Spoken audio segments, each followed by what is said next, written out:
Thought Power, Chapter 8, The Patterns of Thought Culture, Discrimination and Inner Mental Culture.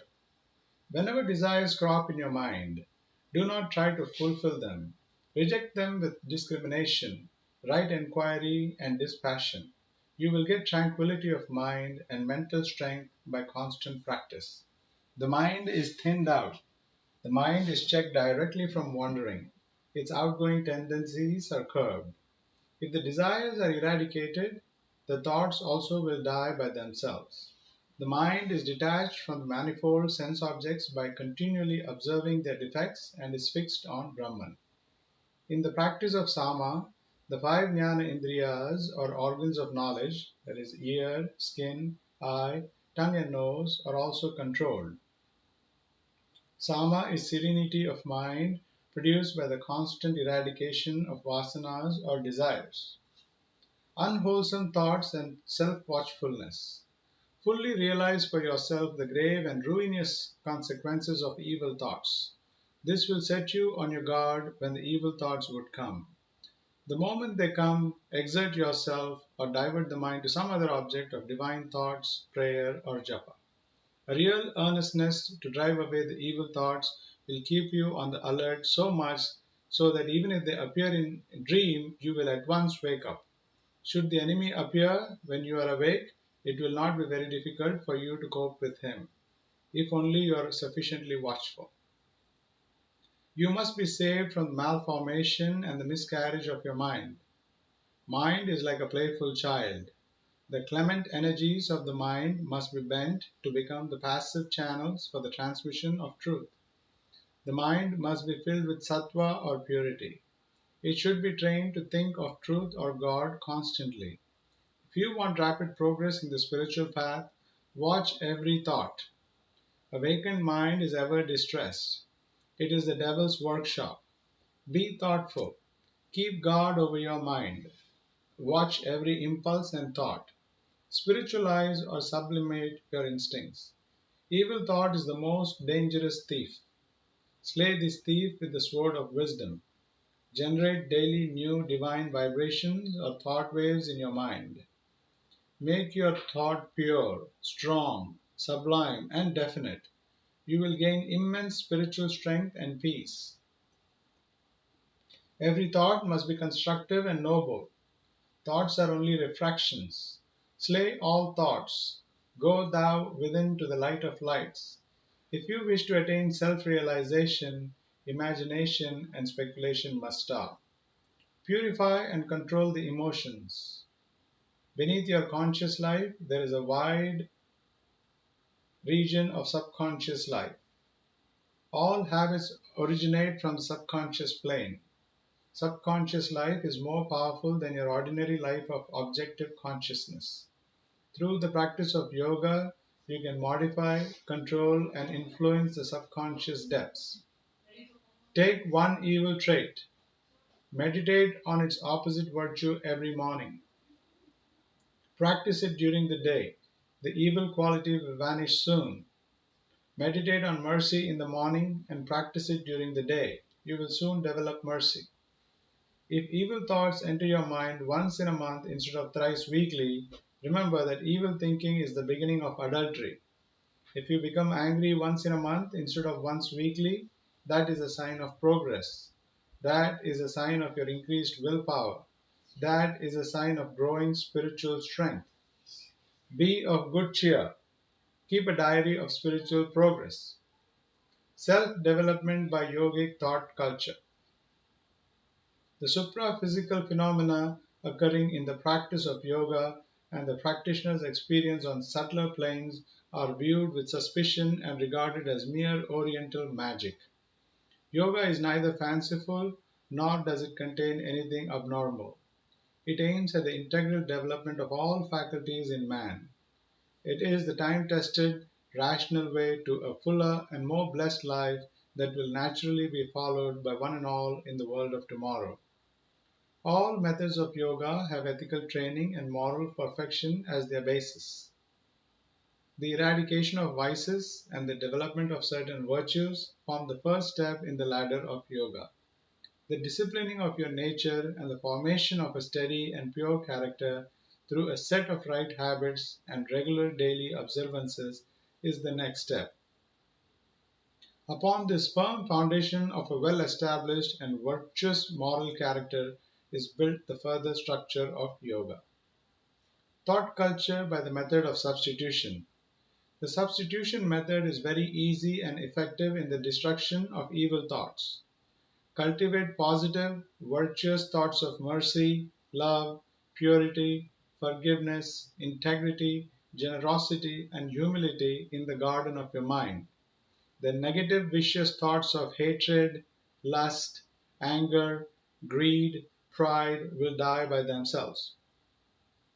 It is difficult to destroy the evil thoughts by attacking them directly.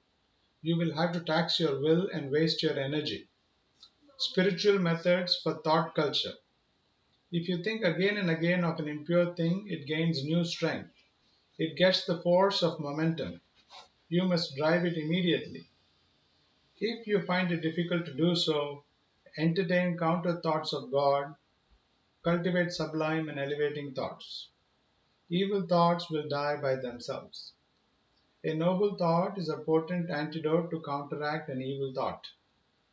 This is easier than the former method. By repetition of God's name thousands of times daily, good thoughts gain new strength. By repeating Aham Brahma Asmi thousand times daily, the idea that you are the spirit or Atman becomes stronger. The idea that you are the body becomes weaker and weaker. If evil thoughts enter your mind, don't use your will force in driving them. You will lose your energy only. You will tax your will only. You will fatigue yourself. The greater the efforts you make, the more the evil thoughts will return with redoubled force. They will return more quickly also. The thoughts will become more powerful. Be indifferent. Keep quiet. They will pass off soon. Or substitute good counter thoughts, Pratipaksha Bhavana method. Or think of the picture of God and the mantra again and again forcibly or pray. The importance of thought culture. Thought culture is a vital subject. Very few people know this art or science. Even the so called educated people are unaware of this fundamental education. All are victims of random thinking. All sorts of loose thoughts of diverse kinds come and go in the mental factory. There is neither rhythm nor reasoning. There is neither concord or discipline. All is in a state of utter chaos and confusion. There is no clarification of ideas. You cannot think of one subject even for 2 minutes in an orderly and systematic manner. You have no understanding of the laws of thoughts and the laws of the mental plane. There is a perfect menagerie inside. All sorts of sensual thoughts fight among themselves to enter the mind of a sensualist and gain the upper hand. The eye indriya struggles to bring its own thoughts. It wants to have sight seeing. The ear indriya wants to bring only base thoughts, lustful thoughts, thoughts of hatred, jealousy, and fear. Many cannot entertain a single sublime divine thought even for a second. Their minds are so framed that the mental energy runs in sensual grooves. The battle of thoughts. In the beginning of thought culture, there is internal fight between pure and impure thoughts. The impure thought tries to enter the mental factory again and again. It asserts, "Oh, little man, you gave me shelter in the beginning. You welcomed me before. You gave me a cordial reception. I have every right to remain in the low lands of your mind, in your instinctive, passionate mind. Why are you cruel towards me? I only gave you a push or stimulus in taking you to restaurants and hotels, cinemas and theaters, ballrooms and bars. You had a variety of enjoyments through me alone. Why are you ungrateful to me now? I will resist, persist, and recur again and again. Do whatever you like. You are weak through old habits. You have no strength to resist. Eventually, pure thoughts will only gain victory. Sattva is a greater power than Rajas and Tamas. Positive overcomes negative. Good thought, the first perfection. Thought is a good servant. It is an instrument. You will have to utilize it tactfully and properly. The prime requisite for happiness is control over the thoughts. Your thought is imprinted over your face. Thought is a bridge that connects the human with the divine. Your body, your business, your home, they are only ideas within your mind. Thought is a dynamic force. Good thought is the first perfection. Thought is real wealth. Culture the thoughts and become a Buddha. Drive away from your mind all unnecessary, useless, and obnoxious thoughts. Useless thoughts impede your spiritual growth. Obnoxious thoughts are stumbling blocks to spiritual advancement. You are away from God when you entertain useless thoughts. Substitute thoughts of God. Entertain only thoughts that are helpful and useful. Useful thoughts are stepping stones to spiritual growth and progress. Do not allow the mind to run into the old grooves and to have its own ways and habits. Be on the careful watch. You must eradicate through introspection all sorts of mean thoughts, useless thoughts, unworthy thoughts, impure thoughts, all sexual thoughts, thoughts of jealousy, hatred, and selfishness. You must annihilate all destructive thoughts of disharmony and discord. You must always develop pure, good, loving, sublime, and divine thoughts. Every thought must be of a constructive nature. It must be strong, positive, and definite. The mental image must be of a clear cut and well defined thought. It must bring peace and solace to others. It should not bring even the least pain and unhappiness to anyone. Then you are a blessed soul on the earth. You are a mighty power on the earth. You can help many, heal thousands, spiritualize and elevate a large number of persons as did Jesus or Buddha. Just as you grow jasmine, rose, lily, Honolulu flowers in a garden, so also you should cultivate the flowers of peaceful thoughts of love, mercy, kindness, purity in the vast garden of Antakarna. Through introspection, you will have to water this garden of mind with meditation and sublime thinking, remove the weeds of vain, useless, discordant thoughts. Avoid thoughts of another man's defects. The nature of the mind is such that it becomes that which it intensely thinks of. Thus, if you think of the vices and defects of another man, your mind will be charged with these vices and defects, at least for the time being. He who knows this psychological law will never indulge in censuring others or in finding fault in the conduct of others, will see only the good in others, and will always praise others. This practice enables one to grow in concentration, yoga, and spirituality. Last thought determines next birth. The last thought of a man governs his future destiny. The last thought of a man determines his future birth. Lord Krishna says in the Bhagavad Gita, "Whosoever at the end abandoneth the body, thinking upon any being, to that being only he goeth, O Kaunteya, because of his constant thought of that being." Chapter 8, 6. Ajamila lost his pious conduct and led a detestable living. He fell into evil death of sinful habits and resorted to theft and robbery. He became a slave of a public woman. He became the father of 10 children, the last of whom was called Narayana. When he was about to die, he was absorbed in the thoughts of his lost son. 3 fearful messengers of death advanced towards Ajamila. Ajamila cried aloud in great distress the last son's name Narayana.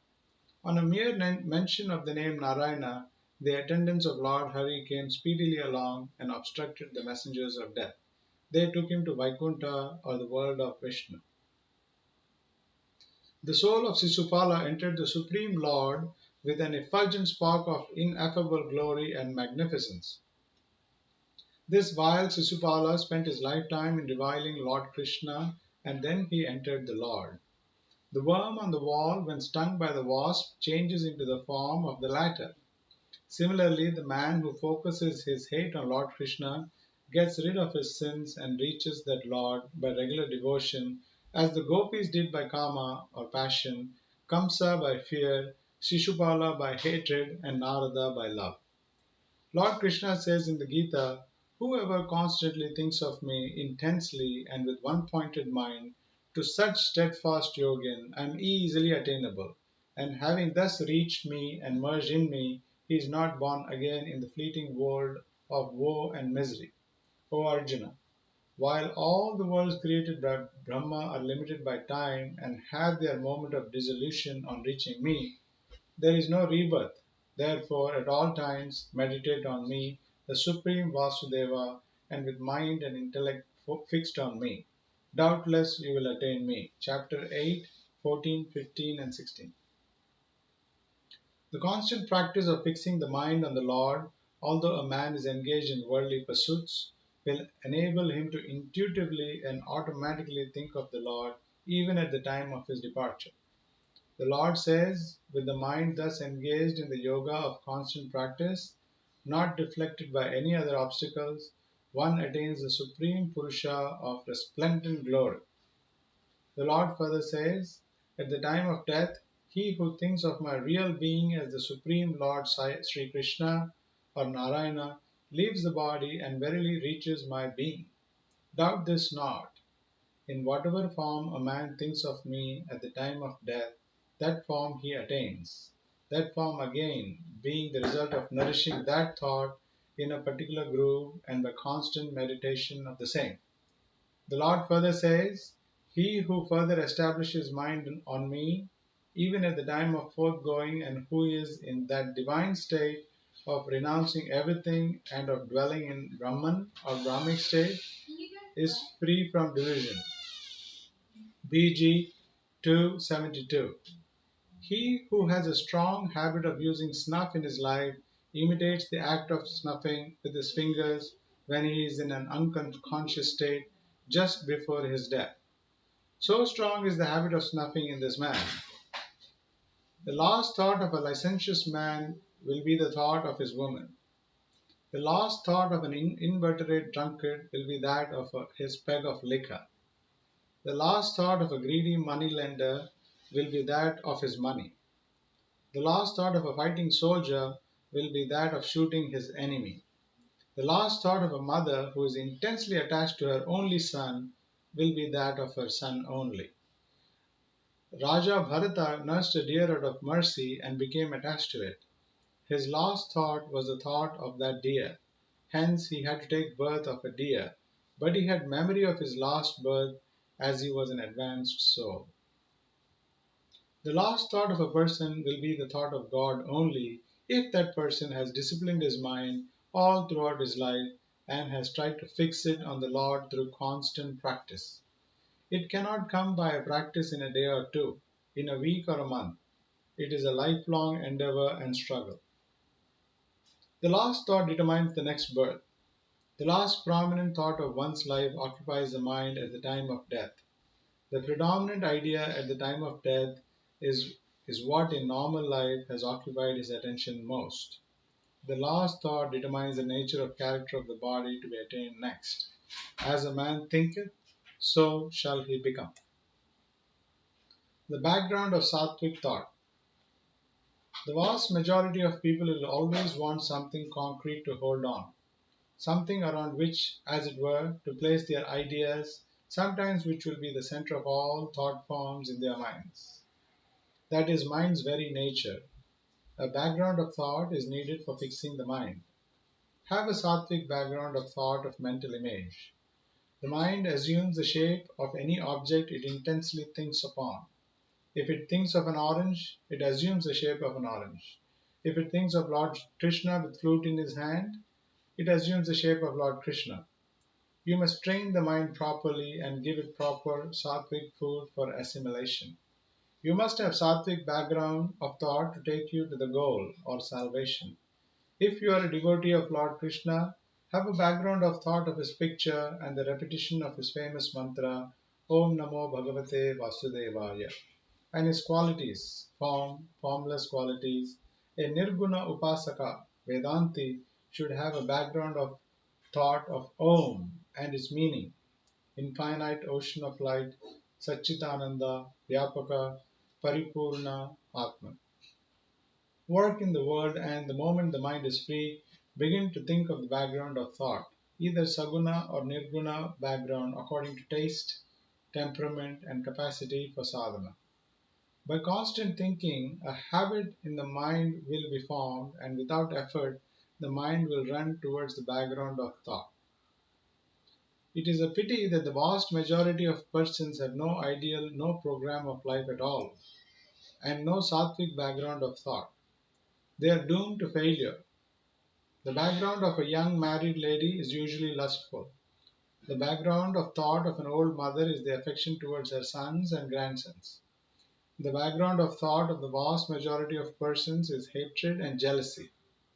Even the so called educated persons with many university qualifications and academic knowledge, which is only husk when compared with spiritual knowledge, have no ideal, no program of life, and no background of thought. A deputy collector, after getting pension, marries a third wife and goes on as a divan of state.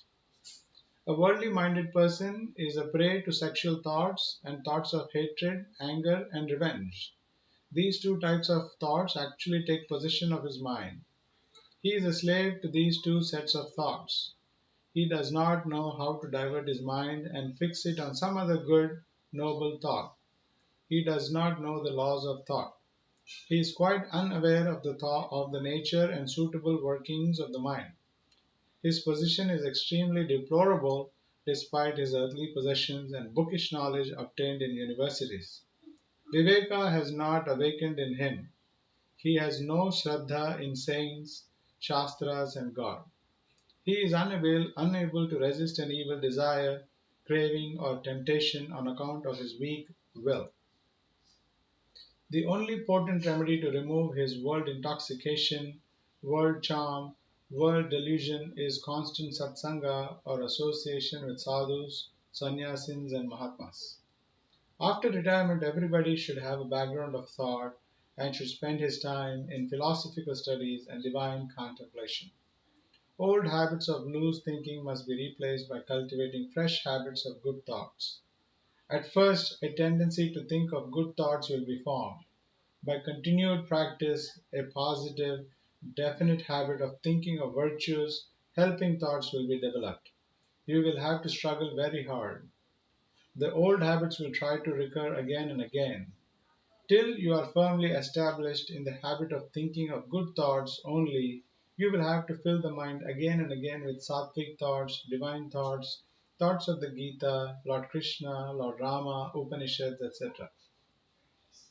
New grooves and avenues will be formed now. Just as a gramophone needle cuts a small groove in the plate, sattvic thinking will cut new healthy grooves in the mind and brain. New samskaras will be formed. You will have concentration without much effort.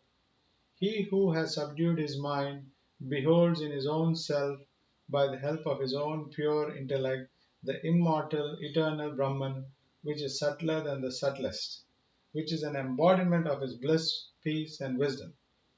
It is the contact of the sense with the sense object that gives rise to a mental perception. But if the senses are withdrawn and the mind is stilled, there comes a stage where there is no touch with any sense object. It is the state of bliss and pure consciousness or nirvikalpa samadhi which burns all samskaras that give rise to birth and death. Attachment is death. You are attached to body, action, wife, children, property, house, place, and articles that give you pleasure. Wherever there is attachment, there are anger, fear, and vasanas. Attachment leads to bondage. If you want to attain God realization, you must get rid of all sorts of attachment. The first step in detachment is to be detached from the body with which you feel so much identified. The Sanskrit word for the self is Atman. Atman is derived from the root At, which means to go always. Atman thus means that which evolves itself always into names and forms of the universe in order to realize his real essential nature, which is existence, consciousness, bliss absolute. The pure consciousness and freedom of thoughts. Through constant and intense practice of yoga and jnana sadhana, you can become waveless, thought free. The waveless yogi helps the world more than the man on the platform. Ordinary people can hardly grasp this point. When you are waveless, you actually permeate and pervade every atom of the universe, purify and elevate the whole world. The nature of waveless jnanis such as Jada Bharata and Vamadeva are even now remembered. They never published books. They never made disciples. Yet what a tremendous influence those waveless jnanis have produced on the minds of the people. You can attain jnana only if you are free from sensuous desires and immoral mental states.